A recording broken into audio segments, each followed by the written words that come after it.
Hoje, mergulharemos em um dos momentos mais profundos da jornada de Jó, quando em meio à dor, ele decide falar diretamente com Deus. Mesmo ferido, ele não se cala. Mesmo sem respostas, ele não desiste. Este é o capítulo onde a fé enfrenta a razão, onde o homem desabafa diante do Criador e onde aprendemos que, mesmo no silêncio, Deus continua presente.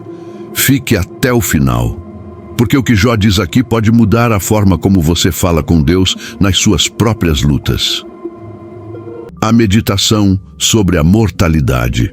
Jó permaneceu em silêncio por alguns momentos, seus olhos fixos no horizonte distante, onde o sol começava a declinar.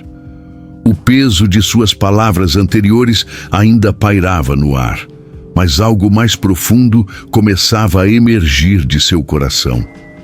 Não era mais apenas uma defesa contra as acusações de seus amigos ou um apelo por justiça divina. Era uma meditação sobre a própria condição humana, sobre a fragilidade e brevidade da vida mortal. O homem, nascido de mulher, começou Jó. Sua voz agora mais contemplativa, quase melancólica, vive breve tempo e está cheio de inquietação. Como a flor, ele brota e murcha, foge como uma sombra e não permanece. As palavras carregavam o peso da experiência vivida. Jó havia visto sua própria vida, outrora florida e próspera, murchar como uma planta sob o sol escaldante. Havia experimentado em carne própria a verdade de que a existência humana era transitória, frágil como uma sombra que desaparece ao meio-dia. Ele virou-se levemente em direção ao céu, como se estivesse questionando diretamente a Deus. E sobre tal criatura abres os teus olhos, e a mim trazes a juízo contigo? Havia uma nota de incredulidade em sua voz, porque o Deus eterno e onipotente se preocuparia tanto em julgar uma criatura tão efêmera, tão insignificante na vastidão do universo. Quem pode tirar algo puro do impuro? Continuou Jó, fazendo uma pergunta retórica cuja resposta todos conheciam. Ninguém. A condição humana era inerentemente manchada, imperfeita desde o nascimento. Esta era a realidade fundamental da existência mortal. Então, Jó apresentou o que parecia ser um argumento pela brevidade e limitação da vida humana. Visto que os dias do homem estão determinados, o número dos seus meses está contigo, e tu estabeleceste limites que ele não pode ultrapassar. Então, desvia dele o teu olhar para que ele tenha descanso, até que, como o trabalhador contratado, complete o seu dia. Era um apelo quase desesperado por uma trégua, um momento de paz antes do fim inevitável. Se a vida humana era tão breve e limitada, se cada dia estava já contado e medido, por que não permitir que o homem tivesse ao menos um pouco de alegria, um momento de descanso antes que tudo terminasse? Mas então, no meio de sua meditação sombria sobre a mortalidade, uma centelha de algo diferente começou a brilhar nas palavras de Jó. Era uma esperança tentativa, frágil, mas real.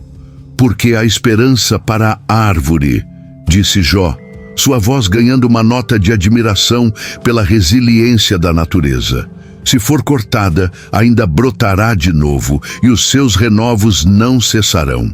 Ainda que sua raiz envelheça na terra e seu tronco morra no solo, ao cheiro das águas, brotará e lançará ramos como planta nova. A imagem era vívida e esperançosa. Uma árvore, mesmo depois de cortada, mesmo com raízes antigas e aparentemente mortas, podia reviver. Um pouco de água, e a vida surgiria novamente do que parecia ser apenas madeira morta. Mas então a voz de Jó caiu novamente, e o contraste que ele estava prestes a fazer tornava-se dolorosamente claro. Mas o homem morre e fica prostrado, expira o homem, e onde está ele?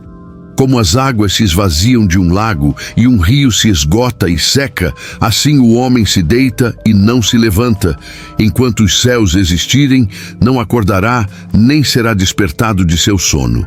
A diferença era brutal. A árvore podia reviver. O homem, uma vez morto, não retornava. A morte humana era final, irreversível. Era como um lago que secava completamente, como um rio que cessava de fluir. Não havia ressurreição, não havia retorno. Mas então algo extraordinário aconteceu. Do fundo de seu desespero, Jó começou a vislumbrar uma possibilidade que transcendia sua própria teologia. Uma esperança que ia além de qualquer coisa que ele ou seus contemporâneos haviam imaginado antes. «Oh, se tu me escondesses na sepultura!» exclamou Jó, sua voz tremendo com emoção. «Se me ocultasses até que a tua ira passasse. Se me fixasses um prazo e depois te lembrasses de mim!» Aqui estava algo radicalmente novo. Jó estava imaginando não a prevenção da morte, mas algo depois dela. Uma ocultação temporária na sepultura, uma espera, e então uma lembrança divina, um retorno. Então veio a pergunta que mudaria tudo, uma das perguntas mais importantes já feitas na história humana. Se o homem morrer, voltará a viver? Jó deixou a pergunta pairar no ar por um momento. Era uma questão que ninguém podia responder com certeza, uma questão que desafiava toda a experiência observável. E, no entanto, do coração aflito de Jó, começou a emergir uma resposta, uma confissão de esperança contra a esperança. Todos os dias da minha luta esperaria até que viesse a minha mudança. Chamarias e eu te responderia. Terias saudade da obra das tuas mãos. A visão estava se tornando mais clara. Jó estava imaginando um futuro onde Deus o chamaria da morte, onde haveria um anseio divino pela criatura que suas próprias mãos haviam formado.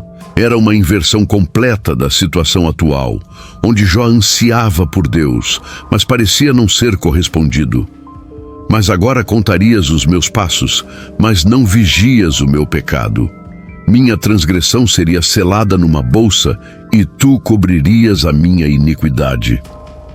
Neste futuro imaginado, a relação seria diferente, não mais o escrutínio implacável de cada falha, mas uma cobertura misericordiosa, um perdão que selava o pecado longe da vista. Mas então, tão rapidamente quanto veio, a visão começou a desvanecer, e Jó foi puxado de volta à dura realidade presente. Sua voz tornou-se novamente sombria, quase amarga. Mas a montanha desmorona e desaparece. A rocha é removida do seu lugar. As águas desgastam as pedras. Suas torrentes lavam o pó da terra. Assim, tu destróis a esperança do homem. Era como se Jó estivesse dizendo: eu posso imaginar essa esperança. Posso vislumbrar essa possibilidade, mas a realidade que vejo é diferente. As forças da natureza, erosão, desgaste, deterioração, eram implacáveis. E assim também parecia ser o tratamento divino da humanidade. Tu o vences para sempre, e ele parte. Mudas o seu semblante e o despedes. A morte era apresentada como uma derrota final, um despacho permanente. O rosto do homem era mudado pela doença, pela idade, pela morte, e ele era enviado embora, nunca mais para retornar. Se seus filhos são honrados, ele não o sabe. Se são humilhados, ele não o percebe. Sente apenas as dores do seu próprio corpo e lamenta apenas por si mesmo. Esta era a realidade final da morte como Jó a entendia. Uma separação completa do mundo dos vivos. Um homem morto não podia compartilhar nas alegrias ou tristezas de seus descendentes. Estava isolado em sua própria condição, consciente apenas, se de alguma forma, de seu próprio sofrimento. E, no entanto, mesmo depois de pintar esse quadro sombrio, a questão que Jó havia feito continuava ecoando. Se o homem morrer, voltará a viver? Ele havia vislumbrado uma possibilidade, havia tocado brevemente em uma esperança que transcendia sua própria experiência e entendimento. Jó não tinha a resposta completa. Ele vivia em uma época onde a doutrina da ressurreição ainda não havia sido plenamente revelada. Mas em seu sofrimento extremo, Ele havia sido levado a fazer perguntas que alcançavam além dos limites de sua própria tradição religiosa. Perguntas que só seriam plenamente respondidas séculos depois. Seus 3 amigos permaneceram em silêncio, sem saber como responder. Eles haviam vindo com suas certezas teológicas, suas explicações prontas, suas fórmulas estabelecidas. Mas Jó os havia levado a territórios desconhecidos, a questões que suas teologias ordeiras não podiam acomodar. A meditação de Jó sobre a mortalidade não oferecia respostas fáceis. Em vez disso, oferecia algo mais valioso: honestidade brutal sobre a condição humana, juntamente com um anseio que alcançava além do que os olhos podiam ver. Era uma fé que lutava, uma esperança que duvidava, uma confiança que questionava. E talvez na economia divina, tal fé lutadora fosse mais preciosa do que a certeza não testada de seus amigos. Porque era uma fé forjada no fogo, temperada pelo sofrimento, e no entanto ainda capaz de perguntar: há algo além disso?